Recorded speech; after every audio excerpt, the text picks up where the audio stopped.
speaking of Fantastic Four, we're going to talk about the original theatrical Fantastic Four movies that came out in the mid 2000s as we continue with our podcast series in anticipation for Deadpool and Wolverine. We are here today to talk about Fantastic Four and Fantastic Four Rise of the Silver Surfer. So we've already discussed the original X-Men trilogy, which kind of kicked off the modern superhero craze of the 2000s that really carried us all the way through the Infinity Saga and the creation of the MCU, the huge success that Marvel Studios has enjoyed. But also in that time frame, we talked about recently Daredevil and Elektra, two not so successful movies, but certainly presenting semi-popular characters in the Marvel canon to the public at large. And we haven't necessarily talked about them, but also happening in the midst of all of this is the Sam Raimi, Tobey Maguire Spider-Man movies. And so by 2005, there's a lot of superhero movies coming out. This is becoming a pretty frequent thing where each and every year we're starting to get more and more of these comic book characters adapted into live action properties. And so with the Fantastic Four movies, this is interesting because we are coming off of the heels of some semi-successful and in some cases hugely successful movies that did work. And there's also been a couple of flops in there, but from a Marvel perspective, it feels like, okay, this is really becoming a big mainstream thing where they're putting movies out and a lot of people are going to show up to see these movies. They're becoming bigger cultural moments when they do happen. And so as we open up this discussion here, just talk about your relationship to these movies, the Fantastic Four movies, especially in the context of all these other franchises and series that were already moving and kind of creating momentum for themselves in this moment, like X-Men and Spider-Man as well. Yeah, X-Men and Spider-Man were, again, such an integral part of course, this time in superhero-dom and comic book nerdom and all of that. And we do get to see, I think, some cool teamness things happening in X-Men, but Fantastic Four in particular was something so both different and alike at the same time. Fantastic Four was more of the front-facing team that had a little bit less problems than the X-Men had, you know what I mean? Of course they had their own issues, but X-Men is so much darker than what the Fantastic Four is supposed to be. And so Fantastic Four was more of the, we're going to show up and be the heroes in your face, you know what I mean? Kind of like almost like the Superman kind of feel a little bit, where it's like the public likes you and they know who you are. And so that's who Fantastic Four even was kind of marketed to be, you know what I mean? Like they come out with this cast and they come out with this team, and it's like, oh shoot, I want to go see that movie. And so I definitely went to go see Fantastic Four. It's funny, we talked about it. I don't think I got a chance to see Daredevil and Elektra, but it wasn't as marketable to say, like, to my mom who takes me to the movies. She sees Daredevil and Elektra, like, you know what I mean? Like, I don't know if I can. She sees Fantastic Four. It's like, oh, that's innocent. Of course I can go take them to see a movie like Fantastic Four. And so my experience with these movies is that one of the earliest, I think, examples of a team of superheroes who didn't have such a big cloud over them like the X-Men did. They didn't have such a dark, you know what I mean, undertaking that the X-Men had. They were so much more, this is the team that can save whatever the planet is going through at the time, and their dynamic is so different. And it's just four of them. X-Men, you gotta keep up with a lot of people. You know what I'm saying? Fantastic Four is like, here, just four people, do that. And so yeah, man, seeing them and seeing also these are also movies again that I had on physical. What's funny, I didn't have it on DVD. I had it on my PSP, which is crazy. Rest in peace to the PSP. But I played that first movie all the time on my way to school. I would pop it in. I had that in the Boondocks. Crazy. I don't know what a weird two things to have on your PSP, but I had those two things, man. And so that's kind of how my relationship has been. It was just one of those early team up movies. 2005 was a crazy year. Some other movies we'll talk about that's like really similar, but it was one of my earlier iterations of seeing a Marvel film where things were a little more happy in this universe than some of the other darker things we got before. Well, that's the exact thing. This is a complete contrast from a lot of the stuff that we saw. This is meant to be a lot more light on its feet, campy, very much fun. very much leaning into the comic book nature of stories that we often see, especially considering that the team was birthed in the 60s and a lot of those sensibilities are brought over into these movies, which is why they hired Tim Story, which we'll talk about him in a second as the director of the movie. But it was just tonally different than a lot of what we've seen because those X-Men movies were darker. Daredevil and Elektra were going for complete dark grittiness. Even the Spider-Man movies, the Tobey Maguire, Sam Raimi Spider-Man movies, they had some dark elements. They got darker progressively, especially as they went along. And I think that this is a healthy case of like how you can show that there's a breadth and a depth to superhero stories and to comic book stories. Everything doesn't have to feel alike and be alike. And so that was something that I appreciated, for a long time. These two movies in particular are not necessarily movies that, one, I love, or two, even have watched all that much. Like these weren't consumed by me as much as the X-Men or the Spider-Man movies were. I saw them definitely a few times. I saw the first one in theaters. I did not see Rise of the Silver Surfer in theaters. I think by that time I was like, the first one was okay. I don't know if I need to go to the movies to see the second one, but it was something that I was always going to watch just because they were a part of the bigger conversation with superhero films at that particular time too. Most notably due to the fact that this is Marvel's first super team in the comics. This is the first family. And this was really the first time in live action that they properly got the treatment that I think a lot of people wanted for them. Now, there was an unreleased movie that came out in 1994 that is often just, I think people who have seen that movie, it's available online in certain places. But if you've seen that movie, I think you can see and know why it was unreleased. It's not a great movie. That was, let me not, I was going to say something really mean about Batgirl, but basically the movie just wasn't ready to be seen. And so if you want to see what that looks like, you can go and see those really cheesy costumes and effects that they tried to pull off in the 90s.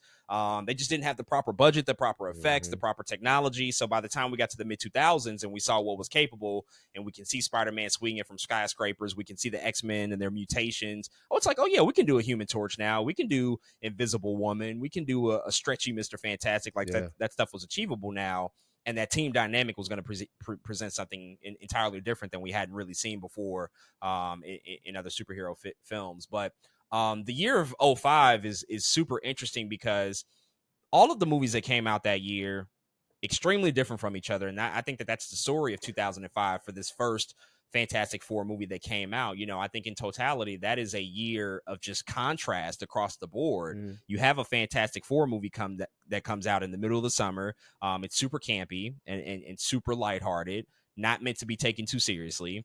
Early in the year, and we talked about this movie last week, Elektra drops, I think, in January. It is one of the biggest flops I think the genre had seen at that point. It didn't move the needle whatsoever. And then sort of sandwiched in between, or at least Fantastic Four being sandwiched in between, I think two notable movies are Sin City, which dropped earlier that year around February of 2005, adapting Frank Miller's graphic novel, which was a super stylized, once again, gritty, dark take on that source material. Also starred Jessica Alba. And then Batman Begins, which drops merely a few weeks before Fantastic Four dropped in 2005. And I think that just completely changed the game. Christopher Nolan comes in and basically scrubs the identity of Batman and Robin. He's like, oh yeah, fuck that. that movie did not happen. We're going somewhere else that we have just not explored before. And he took the genre into a totally different direction that would ultimately influence everything we saw thereafter. So in thinking about just like the year of 2005 and these movies that we were getting, and just the experiences, just like how different things were, what do you recollect about that time? What do you remember just about those movies coming out, the way that they came out, and then also just like Fantastic Four's place in all of that and just the conversation and the discourse around its release? In thinking about it and kind of looking at the superhero films that did come out that year, I do kind of remember just how dark everything was, not even in tone, but honestly in visuals. Like I remember seeing Sin City and being like, dang, this is a dark movie. Or like, because most of it's in black and white. And it's just like, this is interesting. Thinking about Constantine when it comes out, you're like, all of this is pretty dark. And I remember at that time not knowing any of them were superhero films, right? Like I didn't know Sin City had any attachment to Frank Miller or what was going on there. I didn't even know Constantine was a comic book character when it first came out. I was like, whoa, what is this? I just knew Neo was in it. You know what I'm saying? I don't even think I knew Keanu Reeves' name at the time. I just knew Neo was in it. I was like, oh shoot. what is this thing? We already talked about Elektra. That's the one I knew was comic booky, but even then, the most of that movie is dark. 80% of that movie is literally like takes place at nighttime. So it's like I just remember it like being like, oh man, that's crazy the way that all of this looks, and then Fantastic Four comes along and it's fairly bright. You know what I mean? Like, dang, this is a lot of this movie is in the daytime, not necessarily in the nighttime like a lot of those other movies, but this time and I think again this is more hindsight than when I was living in it. But this is a boom. This year's a boom. 2005 is a boom in the start of, I think, the people understanding in the public gaze that comic book content can be consumed more than just once or twice a year. It can be consumed a lot. And Christopher Nolan does change things with Batman Begins. Shoot. Sky High did a lot low key on for Disney. Sky High was a big movie, man. I remember just when that movie came out, what, to be honest, a lot of Sky High feels like Fantastic Four. It's more light. It's more. It is a little team up ish. You looking It's at a family. It's a family. Involved. You're looking at different people's powers. In that contrast from those two movies, contrast from everything else that kind of come out that year, just like, whoa, these stand out from those. So yeah, it's crazy because in 2005, I think as a kid watching all these, I just thought some of them I thought I was watching normal movies. Again, IA, Sin City, Constantine, V for Vendetta, but now in hindsight, it's like, no, this is kind of a comic book boom. It was kind of going down in 2005, so it's a really cool year, I think, to just look back upon and be like, huh. I wonder exactly how I would have felt if I had been, again, a little more cognitive of what was going on at the time. Yeah, I think a lot of people felt that way though. I was similar. Like, I didn't realize Constantine was based off of a comic book, and V for Vendetta was based off of a graphic novel. I think also that's due in part to the fact that a lot of these stories like Sin City, Constantine, V for Vendetta that came out that year were taken from some of the smaller imprints. You know, they weren't just like the big Marvel DC labels. They were things like Vertigo, right? Dark Horse and stuff like that. And I think that also was a clever way to sort of Trojan horse these really good movies into the public mainstream consciousness. Like, yeah, they're comic book movies, but you don't really have to have an association or an awareness of that fact to enjoy it. This was kind of the early days of, yeah, this is like a full slate of comic book films coming out in one year. And as you said, it's more than just one or two. Like, we're getting 7, 8, 9 that are coming out in that particular year, because now I think more creators are seeing, oh, wow, this is like really kind of a visual spectacle on the page. We're able to achieve that technologically now. We can actually figure out a way to bring this to life. Like, you can't make Sin City in the 80s or the 90s. Like, I don't even think technically that would be possible. But by the time we're in the mid 2000s, the CGI revolution is in full swing. All stuff can be achieved, you know, with the simple, you know, sort of addition of computer generated effects, you know. And then Zack Snyder, you know, follows up right shortly thereafter with what he does with 300, and then eventually taking on Watchmen. Like, a lot of this stuff was all happening at the same time, and you're having these filmmakers who grew up in some of these eras, like the 80s, where stories like Constantine and Sin City and V for Vendetta really had, they really took their footing. And I think a lot of those filmmakers came of age and they wanted to like tell those stories because those were the stories of their childhood. So it was an interesting confluence of just timing. You know, Chris Nolan's the same way. Grew up as a Batman fan as a young boy. Well, now he's like a grown filmmaker who had made 4 movies before that. You know, he was very well prepped to step up to the plate to direct that franchise. So the timing of it all is really, really fascinating, if you ask me.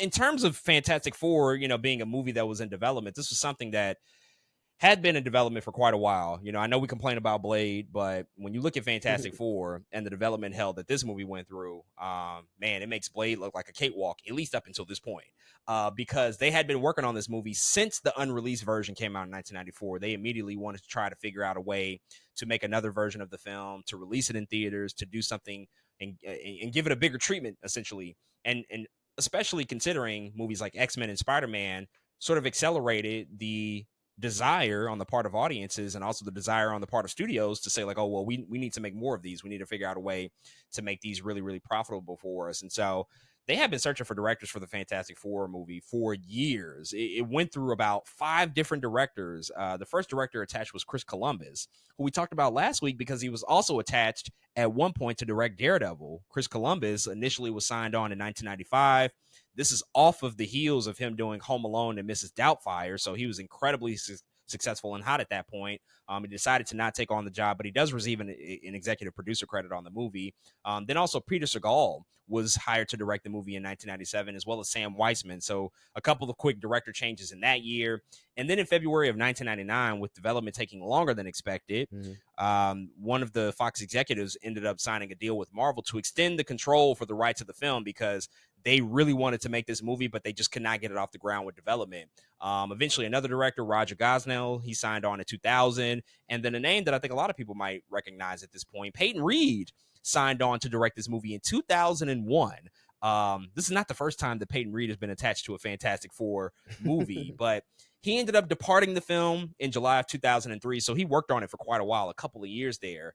And in 2015, upon the release of Ant-Man, which he ended up directing for Marvel Studios, he talked about why he stepped away. He said, quote, "I developed it for the better part of a year with 3 different sets of writers, but it became clear after a while that Fox had a very different movie in mind and they were also chasing a release date. So he ended up parting company," end quote. Finally, after all of that, they settled on Tim Story, who was signed on to direct in April of 2004 because they were impressed with his early cut of the movie Taxi that he directed for the studio that came out a year before that. That's the movie starring Jimmy Fallon and Queen Latifah. And then also before that, 2 years before Taxi came out in 2002, probably his most famous work up until that point was Barbershop, that he directed with Ice Cube and Cedric the Entertainer, Eve, so on and so forth. Tim Story, man, let's talk about him. Yeah. This is an interesting guy. You know, just his career has been quite fascinating because he's largely dealt with comedy films. He's largely, dealt with more lighthearted stories. And so with the story that the studio was trying to tell and what we saw as the end product, it actually seems like a perfect fit. It's like, yeah, this guy knows how to do things that are comedic, that have a lot of levity. He's also seemingly good with chemistry and pairings and knowing how to have actors interact with each other and have genuine chemistry with each other. And Tim Story is also still like a working director to this day. Like the man is still making movies. He just most recently made The Blackening, which we talked about when it came out last year. He made the Tom and Jerry movie that came out a few years ago during COVID. So he's had a pretty successful and decent career overall. I don't know how fondly people look back on him because of his work in these Fantastic Four movies, but what do you make of him just being attached to this property, just, due to the fact that he was still somewhat of a young filmmaker at the time, and I don't think a lot of people knew him, especially considering on the other side of town with movies like Spider-Man and the X-Men movies, I guess we had more quote-unquote visionary directors that were attached to those projects, like Sam Raimi and Bryan Singer, like people that really had established themselves. What did you make of just Tim Story being attached to this movie? Part of me almost feels like they Fox in a way did kind of like stumble upon Tim Story. You know what I mean? Like it seems like Peyton Reed was really far into this thing, and they picked him up a year before the movie's supposed to come out. You know what I'm saying? Which is pretty crazy, I think. But they literally, what you say, what is it? After Fox was impressed with his early cut of Taxi and him being a fan of the comics, some of them was like, they was talking to him. It was like, wait, you like comics? Wait a second, like you know what I mean? Say, we got a comic book movie coming out in a year. Goddamn it! Ain't no way you like comics too. Taxi, that's pretty funny. You do pretty good with duos there, young fella. And so yeah, I think it's funny they kind of stumbled upon Tim Story. It's funny though, like if you would have told like black people, like, hey, this nigga that made Barbershop finna make a superhero film, yo. You know what I'm saying? I think they would have known who he was. Like, oh shit, I seen Barbershop. We know exactly who he is. But you're right. It was very early in Tim Story. In Tim Story's career. And so, this is kind of what we talk about sometimes with the MCU too, where it's like sometimes the MCU was really good at giving new directors chances. You know what I mean? Like, oh man, you haven't done too much, but let's give you a chance. Kojal was new. A lot of the directors are like, oh man, you're super new. Let's see what you can do. And I feel like that's kind of happened to him with Tim Story a little bit. They seen a little bit what he could do again with Taxi, a little bit of Barbershop, and they were like, we're going to see what you can do. And so I think it's kind of cool that Tim Story ended up making these movies. Because like you said, he ends up pretty much like directing the rest of like Kevin Hart's career too. Low-key, like everything Kevin Hart, like even his stand-ups were all like produced, I think, by Tim Story, which is crazy. But man, I think it's still a cool thing to think about. And I don't know where he would be technically without, some of these movies. I think this put him a little bit on a different playing field in terms of big studio and what the kind of teams he works with. So yeah, it's really interesting to think about it in hindsight. Yeah, I have mixed feelings about it because on one end, at the time, it's like, you know what? Yeah, this does make sense. Like, if this is what you're going for in terms of tone and style, like, yeah, you should probably get somebody who has those sensibilities, who has that experience, and who knows how to really communicate comedy effectively. Like, this is not meant to be a super serious Mm-hmm. take on this particular team. And so I get that. And I also love that he did it.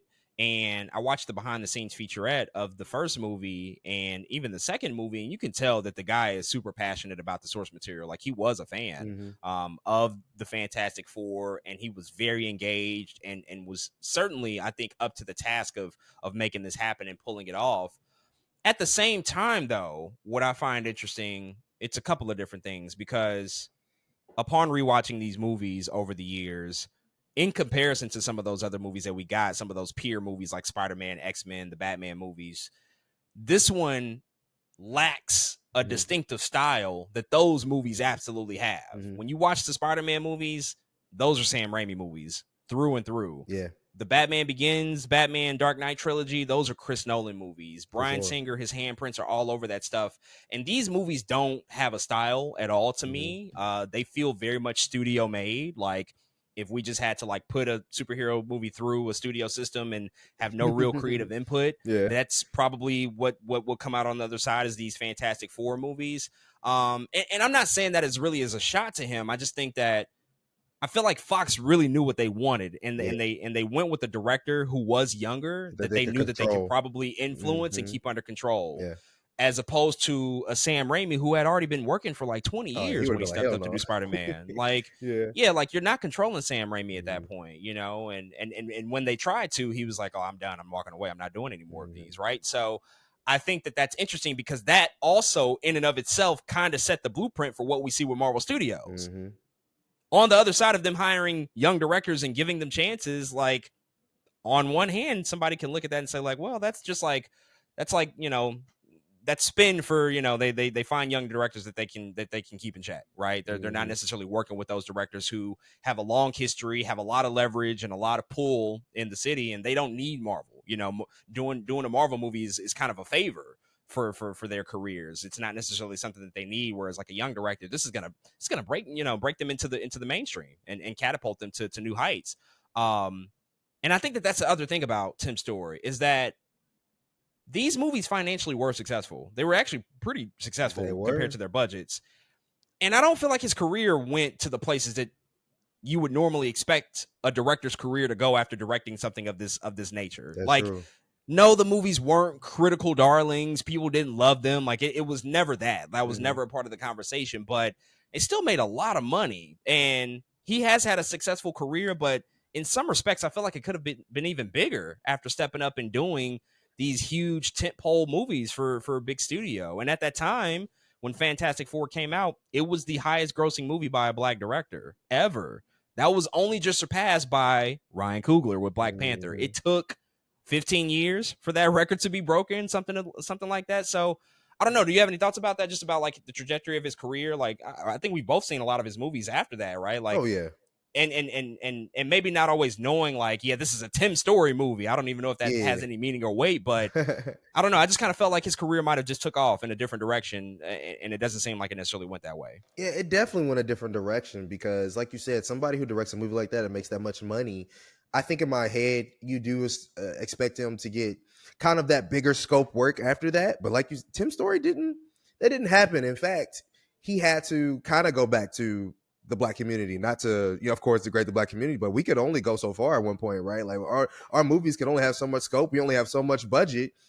He had to go make Think Like a Man and Ride Along, and you know what I'm saying, these kind of smaller movies that he knows that he could get made. And yeah, it is weird. It is weird. It's like, oh, what if somebody else very similar to him wants to do the same thing, make the same kind of movie, make Fantastic Four?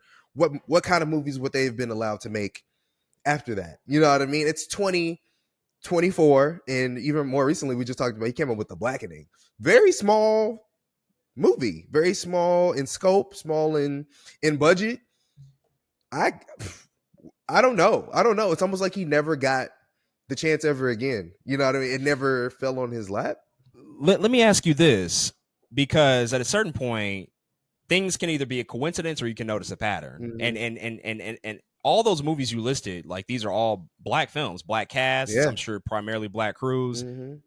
Is this a choice on his part? Is this just a conscious choice to say, Mm-hmm. you know what?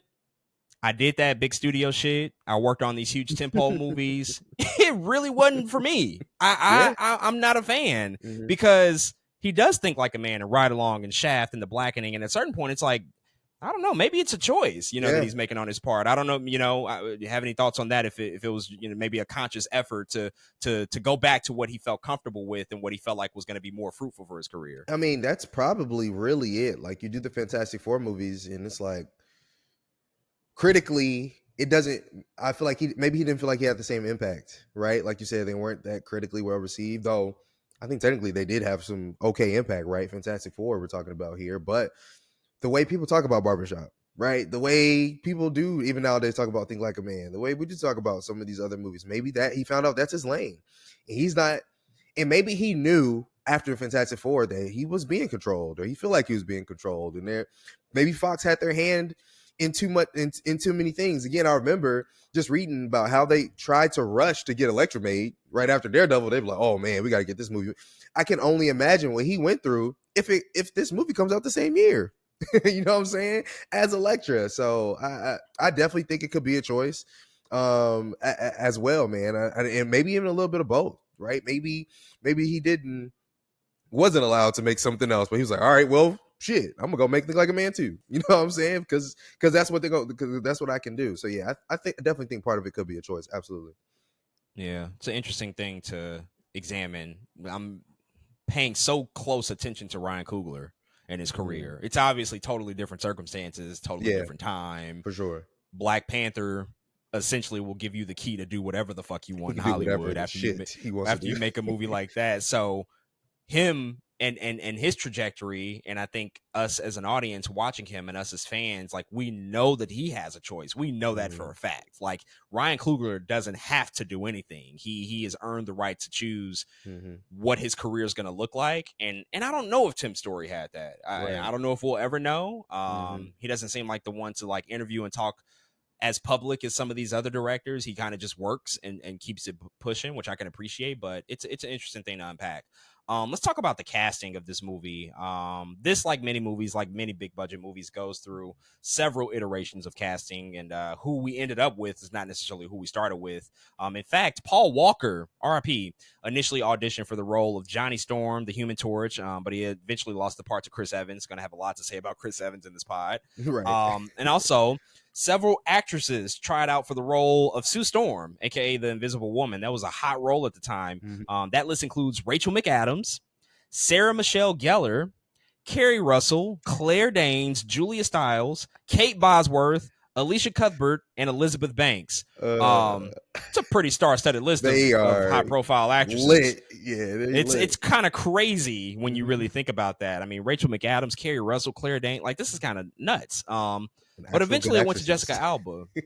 Right. But eventually it went to Jessica Alba at that time, who had really only done Honey. That was kind of the big movie that she was known for.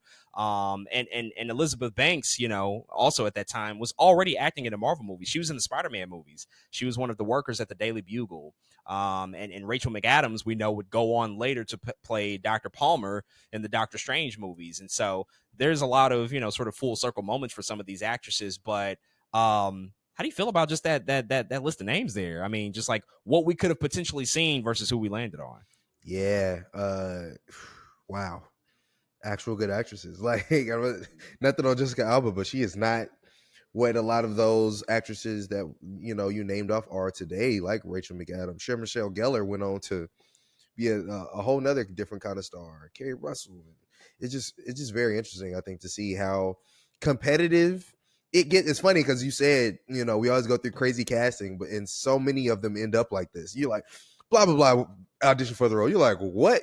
Why didn't they get it? Like, and you can do that down the line so constantly. But yeah, it's just crazy to see it.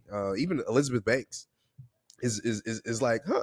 And what's interesting about all of them, and I could really see all of them playing that role. Everybody you name is like, yeah, you make sense as Sue Storm. You also make sense as Sue Storm. And so, yeah, it's interesting to see how much the ball was definitely in their court and how eventually they would give it to Jessica Alba. It's just a crazy list of names for sure.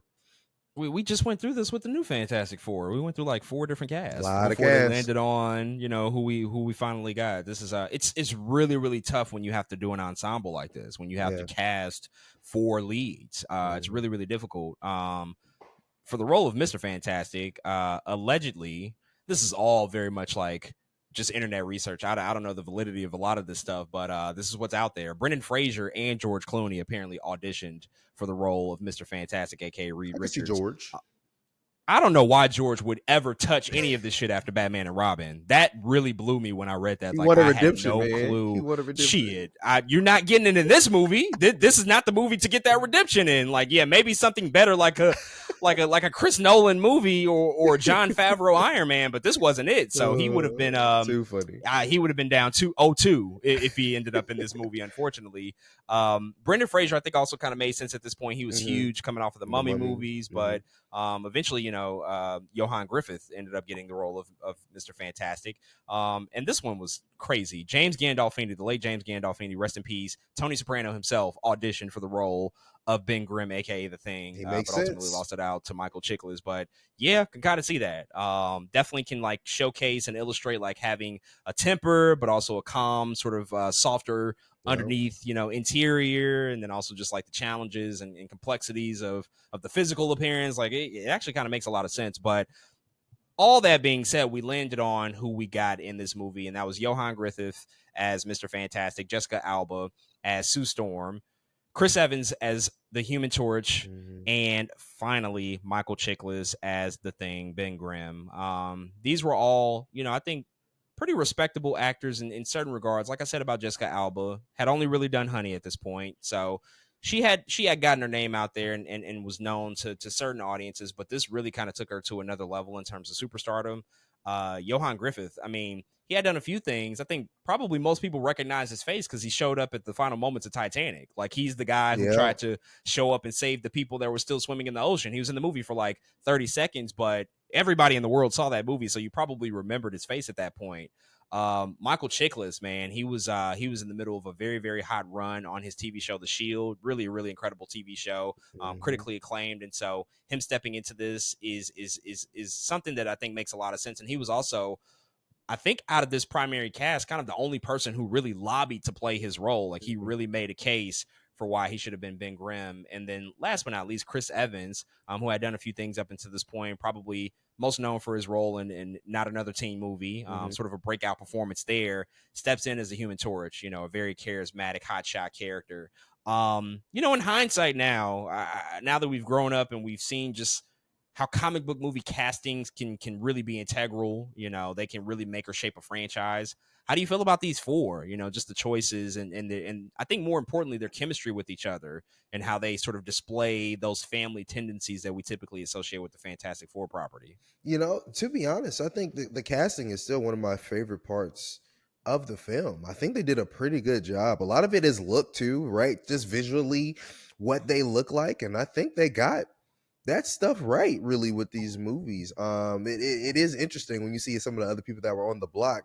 Because like you said, casting four people is hard because you not only cast what one character should look like, but how do they look like next to each other? You know what I mean? I think that's one of the other hard parts to kind of figure out here. And overall, I think they did it, man. I'm not too mad about everybody in which they went with. Again, sometimes you would like to see a alternate universe, multiverse of madness. It was like, what would have James Gandolfini look like in, what I mean, as the Thing? Oh, shoot, I would have loved to see it. Does he have an accent? No, I'm just playing. But it just would have been cool to see some of those things. But man, I really do like the cast. I like where they ended up. Again, overall, it's funny because I think Jessica Alba was like the least actressy of them all. Like you said, she had only just done Honey. She had done like another TV show. She was popular because of like Nickelodeon Teen Choice Awards. Like people were seeing her all over the place, and I think that helped her case and things like that. But I am curious to see like, what would have somebody else look like in that role? What would Rachel McAdams look like in that role? Would they have been? Would they have done a little bit more serious take, or is what the energy they're going for? Did it align with more of a Jessica Alba? It's just interesting to see. But overall, man, I think I like the cast. So I think this is a case of a cast. I don't hate really any of the choices here. Yeah. There's not strong feelings. And I think that Chris Evans and Michael Chiklis are revelations. I think that they're really, really well cast, and I Yeah. think that they're really, really good in their roles. And I think that that's one of the strongest elements about both of these movies, and the Hmm. first one in particular. The chemistry between Chris Evans and Michael Chiklis is incredible. They just work. I mean, that back and forth between Ben Grimm and Johnny Storm, Yeah. the playfulness, the jokes, the shit talking, like it's amazing. I love it. And from a very early age, pre Captain America, you can just see they're like Chris Evans got it. Like Yeah, there's he got something it. very special about him. Hmm. Now, on the other hand, Ioan Gruffudd and Jessica Alba. Individually, I like them. Hmm. Together as a pair, because they have to be in a relationship and eventually Right. married, that's the piece of it that falls apart for me. That just doesn't work really in any regard. They're not terrible. They're not the worst that I've seen in terms of chemistry. They're okay, but I think that you have to be way better than okay, Hmm. for Marvel's first family and to really buy into a romantic relationship between these two. And I think Ioan Gruffudd, he's a really good actor. I like him a lot. I mean, he was just in the new Bad Boys movie, had an Yep. interesting role there. Jessica Alba is like making a big comeback in acting. She has this new Netflix movie that's apparently really popular right now. And so and she also just got invited to the Academy. So congratulations to her. But I think that they were both, if I'm being honest, I think that they were both miscast. Like now just looking back at the movies and just like knowing who the characters are in the comics and like how Hmm. we want them to be, there's moments that come out where it's like, oh yeah, that reminds me of Reed. Like, yeah, you Hmm. definitely had just like a sort of an asshole-ish sort of showcase there. Like I can see it, but I don't know if Ioan Gruffudd is like the most convincing to be that guy. Not at this point. Hmm. Maybe like an older version, like the way we just saw him in Bad Boys. It's like, Yeah. damn, I can kind of see it now at this age, like an older Reed Richards, but he was younger then, and I don't know if it felt convincing enough. And then Jessica Alba, she was, I think the least experienced and Yeah. already showcased a lot of chemistry, or not chemistry, but a lot of potential, in terms of her ability. She's actually like really good in the Hmm. movie, but she is like a little bit less experienced, and I don't know if she always exhibits, what we would want a Sue Storm to be, I Hmm. think in terms of the characterization. So not horrible castings by any stretch, but maybe not necessarily the people in those two particular roles that I would have went with. We'd be remiss not to mention Julian McMahon as well, who was cast as Victor Von Doom. He's sort of the Yeah. fifth person a part of this cast. He was most known for his work on Nip Tuck at this particular point, and Charmed. he obviously has to come in and be this really big villain, one of the most notable villains in all of Marvel comics, if not the most notable, and very much an arch enemy and an adversary of Fantastic Four. And so, what did you think about Julian McMahon? Sort of in his role, and I guess especially compared to the dynamic that he has to really exhibit and showcase opposite of a character like a Mr. Fantastic or a Sue Storm throughout the movie. Yeah, he had, I think, low key a lot to do, which is funny because his character in the movie ends up not doing much of anything. It's one of the most underwhelming parts of the movie. But I think him as Victor here, it made a lot of sense to me because again, you brought up Nip Tuck, not me. My mom's favorite TV show was Charmed, where he was the main demon in that hole. He was like the main, one of the main characters in Charmed, and he did play kind of a similar character in Charmed that he was kind of made to play here, where he does kind of start off a little bit nicer and does move over to like a kind of a villain, sort of thing. So it was interesting to see him kind of play it, I guess, in a different light, having to play this guy. But uh, some of this I think falls to writing. Some of what he had to do falls to writing. Shoot, some of what Johan and Jessica, I think, also failed at writing some of the times, and they didn't. I don't think they weren't always able to put their best foot forward and what they could have done potentially. But it was still good to see him, and I think he did everything he could do. I think he was great before he turned into Doctor Doom. I think he was good before that, and so yeah, it was really good seeing him here. Yeah, I think it was pretty good casting. Um, I hate it. I just don't. I don't like it at all. I think it's the worst part of the movie easily. It doesn't work for me. I mean, Doom is there. There's Does just so not much that work. comes with that character, and it just doesn't work. It just does not work. That's not his fault. I think the big reason is as to why it doesn't work, and I think we could talk about more moments in the movie here.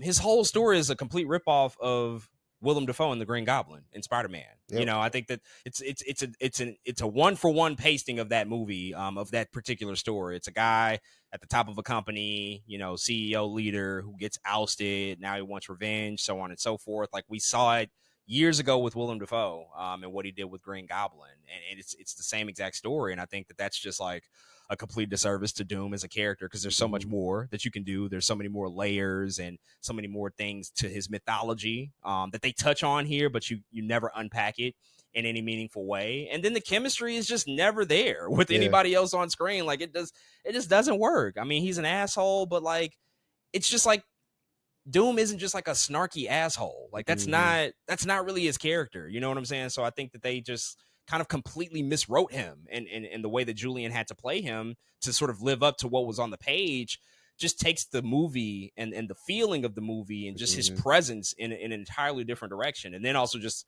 the look and the powers by the end of it. It's like, yeah, we're just making this a different character entirely. This is really not Dr. Doom of the comics. This is just like an amalgamation of things that you think Doom is, and it just becomes something new, but it becomes something lesser, I think, as a result of it. And so it's my least favorite aspect of both of these movies by far. And I think overall with the movie itself, just like upon revisiting, I'll just quickly say before passing it to you, these films they're fine. I don't hate watching them. I enjoy sort of revisiting them every so often. Yeah. They're also similar to what we talked about with Elektra and X-Men The Last Stand. These are really short movies. They're breezy, very, very easy to watch. There's not a ton there, for better and for worse, most certainly. But I think, again, the thing that I most appreciate about them is just how tonally different they are than everything else that was coming out at the time. I can't appreciate that. I can appreciate them taking some chances to be a little bit more campy after what we went through with Batman and Robin, because that was like no-fly zone territory after that movie flopped as hard as it did. Like, nobody wanted to be camp. Nobody wanted to be playful. And they were like, no, we're going to do that. We're going to actually lean into like the 60s comic book nature and feeling of these characters. And I thought that was a brave and good choice. I like that, because there's a couple of funny moments, especially from Chris Evans, in this movie. But I think on the other hand, the drawbacks, which I've already kind of alluded to, no distinctive style at all. Like, it felt like anybody could have made this movie. Obviously, Doom in this film just doesn't do it. But I think the biggest problem with both of these films is the fact that I think what makes Fantastic Four really special is the fact that we have ordinary people and something extraordinary happens to them, and they end up in extraordinary situations, but they always remain so ordinary and human at the end of the day. It's very similar to Spider-Man, where it's like now he has to rise to the occasion because he's ended up in this just crazy, fantastical scenario. This movie never really does that. All the shit that they do throughout the film is just like mundane shit. It's just like very, very ordinary stuff that they're doing. Like, I think that what would have made this more successful, and it probably just wasn't even possible at this time, but I'm thinking about like Guardians of the Galaxy. Like, when you get into the second movie, the opening scene, they're fighting that big, huge obelisk monster. Right. But in the middle of it, they're having this witty, crazy banter. They're talking about their family problems. Drax is talking about, Groot's dancing. Drax talking about batteries and all of this shit, like random stuff. But that's what draws you in.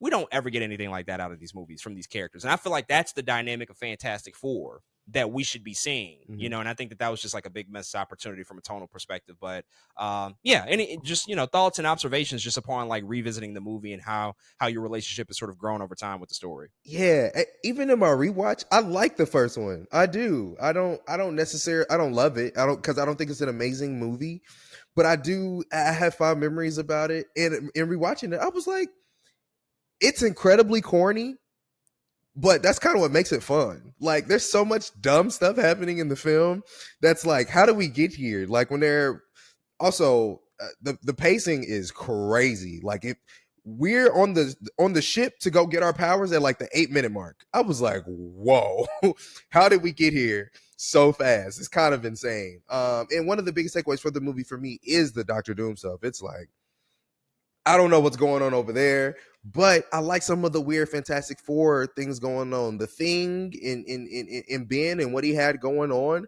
It was some cool, I thought it was some cool character moments going down there where he's, of course, he has to learn how to now navigate the world as this crazy looking rock dude. You know what I'm saying? And they're like, they got to go get him. His wife doesn't love him anymore. That got kind of dark, actually. She just was like, dang, you ugly, and put the ring down. I was like, well, shit, that happened. But some of those moments are cool. And like you said, the dynamic between the Thing and Johnny, it kept a lot of the movie going. That was really good stuff there.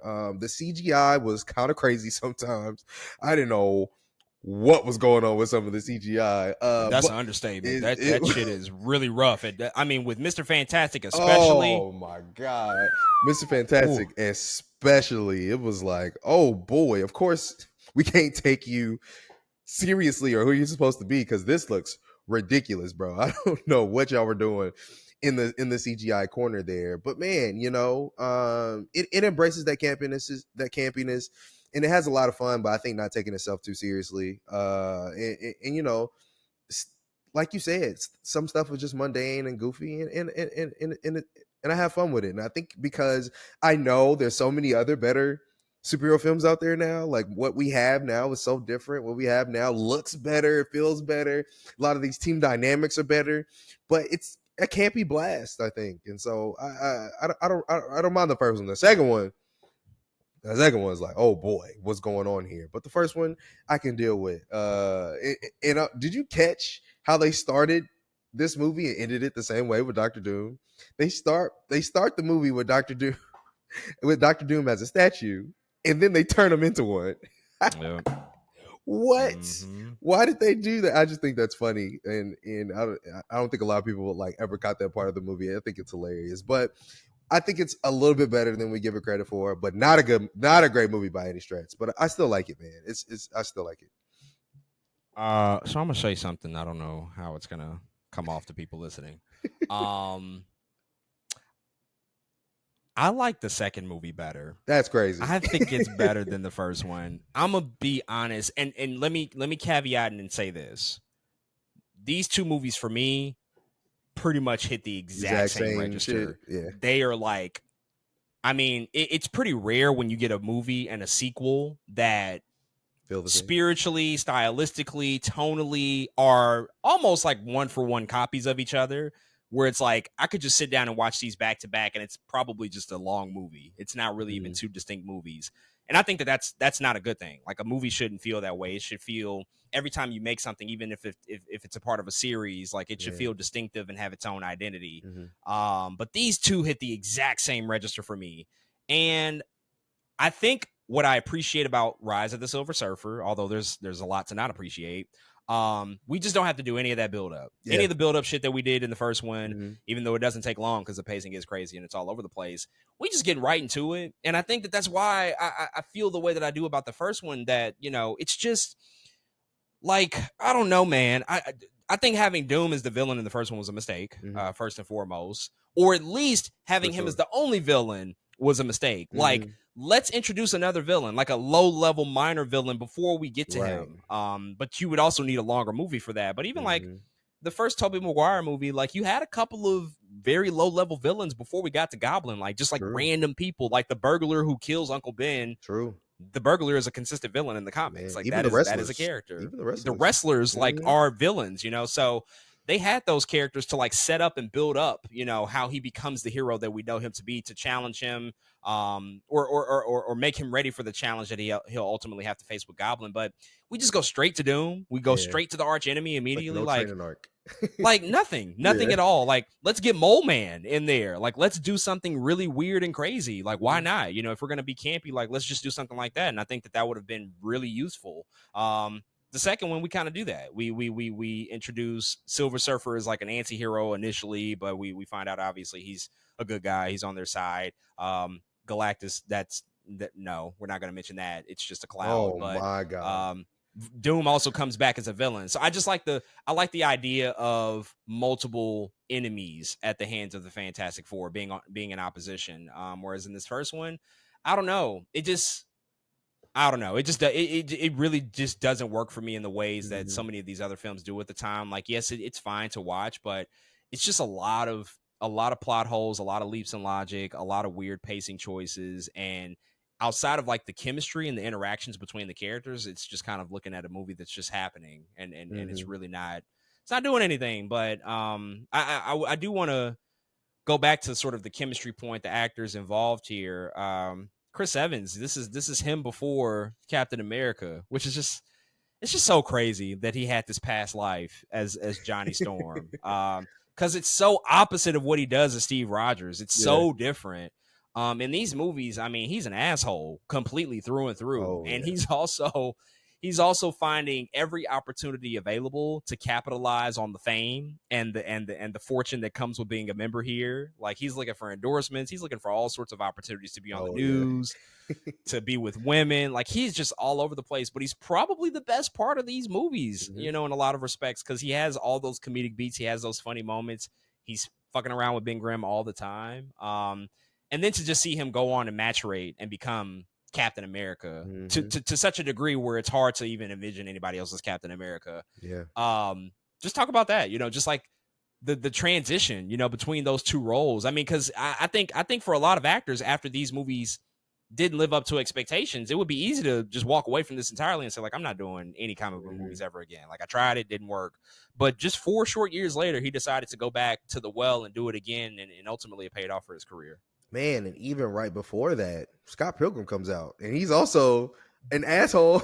It's a comic book movie, you know what I'm saying? It's like, but I think he understood, you know, how fun it could be, and he did, you know, I feel like he did have a love for superheroes at that time, as well, and again, in the comic book nature of it all. But what he's doing as Johnny Storm, I think he just had so much fun, even regardless of how they were received, how much money they made. I think he was having a blast as that character, and he gave it what he was supposed to give it. And they are a lot of the better parts of the movie. Every time Johnny's on the screen, I'm like, yeah, we're about to do either I'm about to laugh or something crazy is about to happen. One of those two things. And so it was really cool seeing, to be honest, a near perfect Johnny Storm. Because even you know, you talk about you can't imagine anybody else as Captain America. Sometimes I can't imagine anybody else as Johnny Storm in my head. I'm like, who's our next Johnny Storm going to be? Because shoot, they tried Finn Forstick, but you know, like I can kind of you know start to see other people eventually, but man, at the time it's like, you're Johnny Storm, and I can't see nobody else. So it was really cool, I think, seeing that transition of him kind of mature in a way. And even in the Rise of Silver Surfer, that's like his whole arc is like the soldier girl, whatever, is like, you know, this is serious, right? Like, you know, you kind of need to grow up kind of type thing. And it's funny, and fast forwarding into Captain America, it's almost like he was forced to do that thing. He was kind of forced to grow up and become Captain America with the things he was kind of playing before that. But yeah, it's a wild thing, I think, to go back and be like, wow, that's our Captain America was once Johnny Storm. What a completely different character. I can't believe we're here now. Does he pop up in Deadpool and Wolverine? I want him to so bad. Like, bro, is that going down? The pop is just nuts by itself. Like, can you imagine? I want him to. I don't know. It's a hard one for me to say yes or no to, but I want him to. Are we at a place, though? Let me ask you this, to play somewhat devil's advocate. Yeah. I don't think it's a stretch to say that these two Fantastic Four movies probably have very little cultural footprint. I don't think that these are necessarily films that resonate, that have huge followings per se, that get talked about. I think that these movies are kind of largely forgotten about, in all honesty, and they're only referenced as footnotes, as jokes. You know, they're not referenced in any meaningful way. Right. If he pops up as Johnny Storm in Deadpool the Wolverine, how many people are actually going to get that joke? Like, I know a lot of people will, but how many people will really get that joke and understand what they're trying to do there? You know, I mean, I don't know. I feel like if we're here for the comic book nerds, that's all that matters.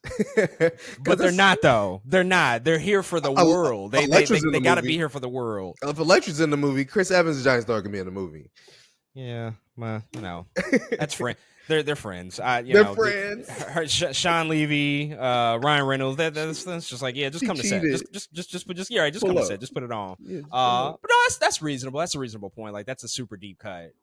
It is. It is. I just, I'm thinking about it too. Within, we talked about this several times. Like the meaning of cameos. Like, what do they mean to Yeah. these movies? Like, Mm-hmm. what do they actually add to a film? Like, is it just cameo porn? Are we just like Mm-hmm. having the people in the movie for the sake of it, or is it meaningfully a part of the story? Like, it's hard to compare anything obviously to Toby and Andrew. Like Spider-Man is a different level Right. entirely. Mm-hmm. Like, But they meant something. so I'm not putting it in that same category, but I don't know. I mean, like, even let's just throw it back a decade. Like when Halle Berry and James Marsden and Famke Jensen popped up in Days of Future Past, Okay. that meant something. That meant Like something. Mm-hmm. the X-Men movies were huge. That Yeah. meant something. And them coming back, especially to sort of like close that loop on that story, it was like, oh yes, like 100%.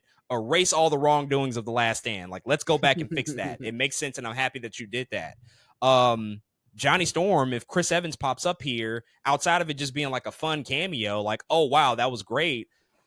Do people get it? Because it's Gen Z now. I don't even know if they've seen this movie or even That's know true. what I don't know Fantastic if they Four have. is. Like, are the TikTokers who plan to go see Deadpool the Wolverine, like, do they have a clue that Chris Evans like played this guy? Mm-hmm. I just don't know if that's the case. And so that's the one thing I've been wondering just about if he does end up appearing. Yeah, and I think that's a fair point.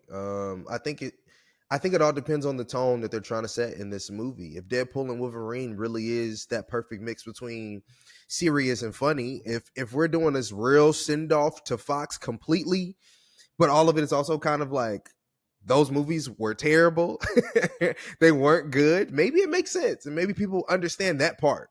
You know what I mean? Maybe people understand like, ooh, wow, we did not mess with them Fantastic Four movies, but he was in it.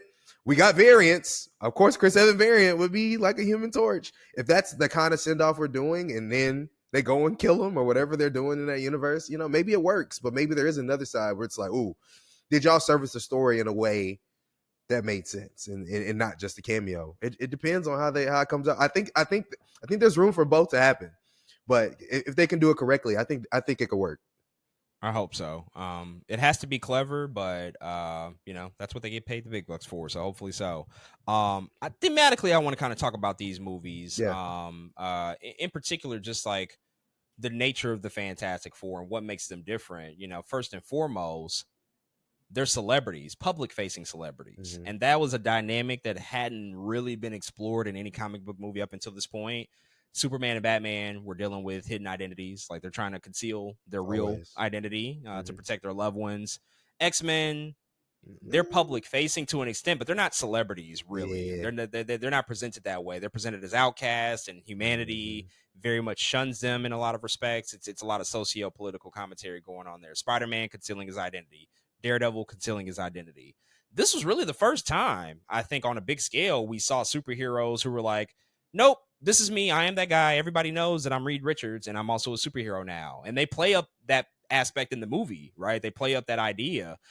We would see the MCU later go on and sort of take that baton and run with it and almost entirely eliminate the idea of secret identities in the superhero community. It's really only Spider-Man that they've held that up with in their franchise. But I remember distinctly watching this movie at that time when it came out, thinking about that, like, oh, wow, yes, that's right. Like, they don't have to hide themselves. Like, they are known to the world, and they use that as leverage, and then it also comes back to bite them in the ass at the same time, too. What did you make of that? Just sort of revisiting the movies, like how they communicated that idea, that theme across these two films, and ultimately, I think how it affects our relationship with the film itself, because it does give you a different feeling of a movie thematically than what you would experience from like a Batman or a Spider-Man. Yeah, for sure. I even think that adds to the more lighthearted nature of being public facing and seeing what's going on. In fact, I actually thought it was a cool small thing where like Sue and Richard just trying to get married, and they're like, well, shit, the wedding keeps getting fucked up because we're superheroes now. You know what I'm saying? Stuff like that keeps happening, and I think those are like interesting points to kind of make when you are front facing like that. But it is interesting that is one of the first iterations we ever see of that. And of course, I don't think they did it perfect or anything, but I'm glad they talked about it. I'm glad there was moments that were like, Johnny Storm was in front of the press. The whole team is in front of the press, like, and they're trying to kind of deal with that and figure out, what their lives are going to be because they're so front facing. I think it's interesting that they at least talked about it. So yeah, it was cool. But I think we get way more nuance later on down the line when Iron Man comes on and all that stuff. But I think this was a good very first that's what that could be. Those are what the problems potentially could be. This is what all of that looks like. Because you think about down the line, Pepper had problems with, so many people had problems with Iron Man kind of being this figure. And so it's cool to see the first iterations of what it looked like for the Fantastic Four. The other big one too is this idea of the powers that are gained. In this first movie, when they do get their powers, a lot of the story, a lot of the subplot is the fact that, oh, hey, Reed, Sue, Johnny, you guys can like turn your powers on and off, but Ben Grimm cannot. That public appearance, that physical appearance that he has, he can't change his look. And we see a lot of Michael Chiklis sort of wrestling with that emotionally. And his shallow ass wife, I mean, she is just ridiculous because she just abandons him immediately. She has no time for conversation. She doesn't stick around at all. She's just out. It's just kind of crazy, but that's the plight that he has to deal with. And that was like a huge thematic thing, I think, in the first one, just like them reluctantly having these powers and not wanting them, and then eventually having to embrace the fact that they are heroes now. And especially for like Ben Grimm, he can't really change this. They're looking for solutions and cures and all these things, but this is something that they're going to have to live with and ultimately find a way to like work through and sort of step into themselves and embrace this identity as being the super team, this fantastic family, all of these things for the public. How did that, I guess, sort of come through for you in the film? Like, was that a theme that felt like that they really, I guess, really hammered home throughout the movie? Just this idea of just the fact that they hadn't chosen to get these powers. This was all accidental, and now they have to figure out a way to make it work within their own lifestyles. Yeah. It's one of the parts of the movie I wish they harped on a little bit more, because they do touch on it very quickly. They are like, again, at first everybody's trying to get rid of their powers, right? Of course, Ben in particular for sure, but that's the whole point. Rita's like, everybody's like, we gotta reverse this. This is not good, blah blah blah. And eventually they come to and end up owning that. But that's a whole thing. And again, one of my favorite one of the more storylines I do like is Ben's story of trying to figure out where he fits in the world, and his wife leaves him, and he ends up finding Kerry Washington, who's blind. Who I was like, oh shoot, Kerry Washington's in this movie. This is crazy. Where'd this come from? But it's an idea that I like. Like I've always liked the idea of am I supposed to live with these powers, or should I not be saving people, or should I be saving people? Should I live with these powers, or should I take them back? What does that mean for the universe and what I can do? And that's one of those struggles. Again, I wish they harped on a little bit more, but they didn't get to it as much. Every now and then they did, but it was fine. It was fine at the end of the day. But again, I think more of that ended up being more evolved down the line. But you can only do so much in an hour 30 minutes, bro. Like you can only do so much. So it is what it is. Which I don't understand why the movie is so short. Like, it's so short, bro. Fox. Why are we doing that? Why are we making these movies as short as they are? I think it's also an interesting thing to examine in the context again of other movies that we were getting at this time. Like, we had still yet get to the we hadn't reached a place in my mind where there was a director or a studio or a filmmaker who truly tried to make a superhero epic, to try to make something that felt grand and huge and big and necessitated a longer runtime and necessitated like a huge ensemble cast of characters. I think that progressively the Sam Raimi Spider-Man movies started to approach that, and the third one tried to get there, but because of just the mishaps with the production and the overindulgence on certain stories and characters, it just didn't work out. The original Christopher Reeve, Richard Donner Superman movies definitely tried. Those first two tried to make this superhero mythic epic story. But I think by this time, like when they were making these movies, they were going after blockbusters and things that could have broad appeal, but sometimes it felt like that they were sacrificing aiming higher, I think, in a lot of respects. I don't feel like we really got back to that place until The Dark Knight. The Dark Knight felt like the first movie in this era in the 2000s and where you had a director who said, No, we're telling a pretty epic crime story here. Like, yeah, it's a superhero, in this world. It's based on a comic book, but we're telling like a long, For sure. sweeping, epic crime story. And we saw more examples thereafter, I think, once we realized what we could achieve. But when you have a movie that's 100 minutes long, Yep. 5 leads, there's just not enough room to Mm-hmm. balance these tones as well, because this idea of grappling with powers and trying to understand what your place and responsibility is, I think that only works in a bit more of a serious movie. It doesn't have to be completely serious, but they were leaning so much into the comedy here, they don't really Yeah. make room for, Mm-hmm. I think, some of the conflicts that the character really have to deal with. It's all pretty surface level. Reed being addicted to his work and sort of shunning the family. Ben Grimm trying to figure out a way to revert back to his regular physical appearance. All those things, like, they only get so much time because we just don't unpack them in any meaningful way. We should talk about the reception of this movie. It did cost quite a lot.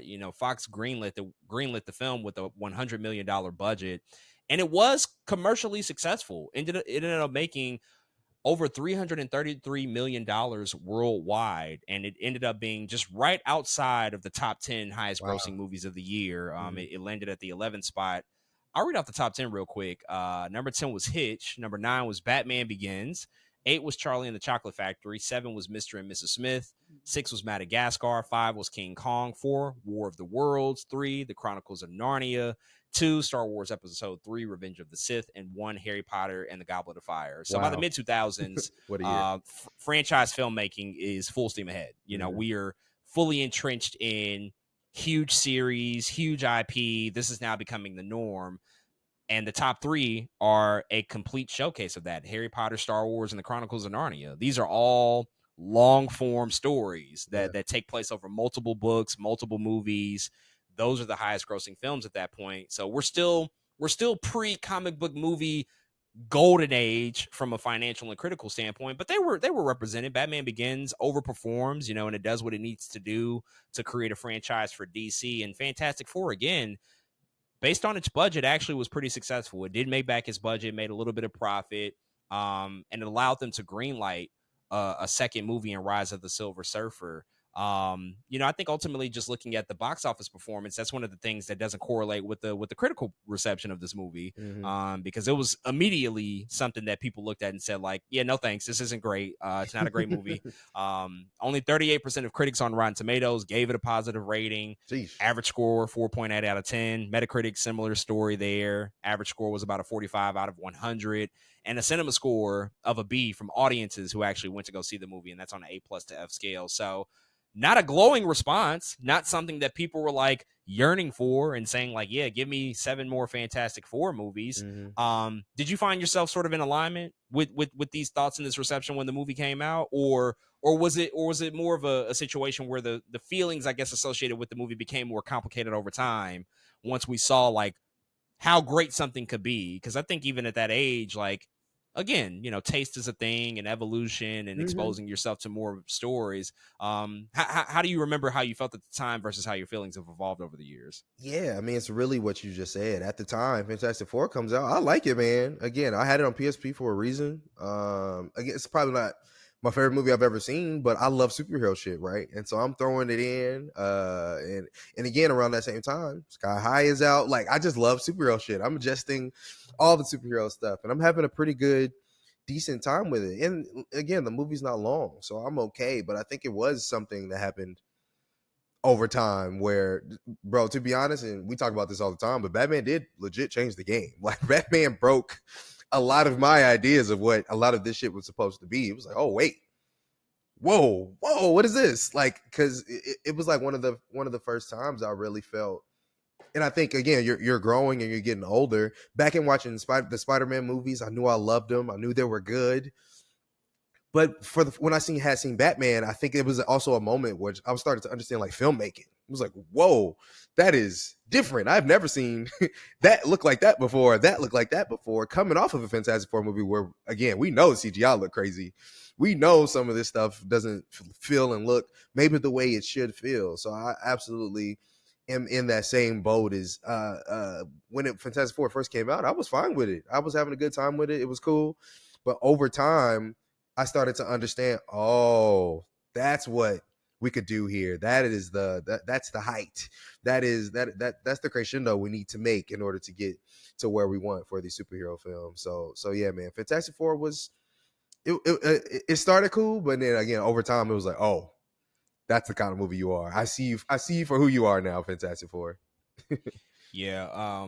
When this came out, like I said, I did see it in theaters, but I think it was one of those things that just kind of came and went for me personally, because Batman is my number one hero, and when a movie like Batman Begins comes out a month before this, it's like, oh, I want more of that. Like, that's what I'm here for. Like, give me more of that, Chris Nolan. That's where I put all my energy and resources into, in terms of like what I became a true fan of, because I was already a massive Batman fan, and to see something done so distinctively and differently, which is what I keep harping on, and you just said it, and I think that's like that's why this movie doesn't work compared to some of these other ones. It just doesn't have a voice. It doesn't have a style. It doesn't really showcase like, hey, this is like a filmmaker who has something to say about this character. It's not just a movie being made. It's not just like, yeah, we have a superhero team here, let's just throw them together and like put something out. It's like, no, Chris Nolan has a take here, and so that just takes up a lot of oxygen out of the room. You know, I think it just indicated again what was possible on this level. It's like, oh, we can really go further with this. We can push this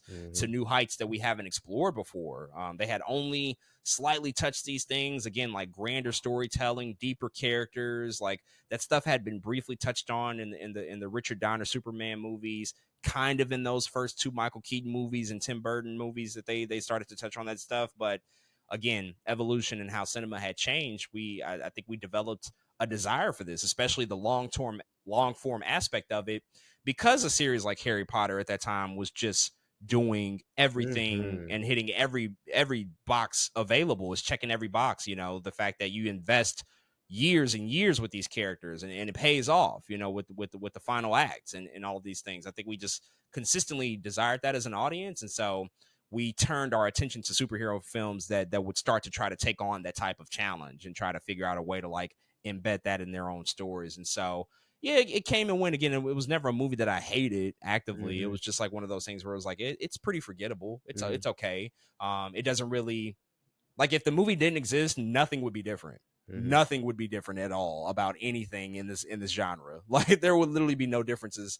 Whereas if you take a Batman Begins out of the equation, everything is different. If you take Iron Man out, everything is different. And that just wasn't the case with Fantastic Four.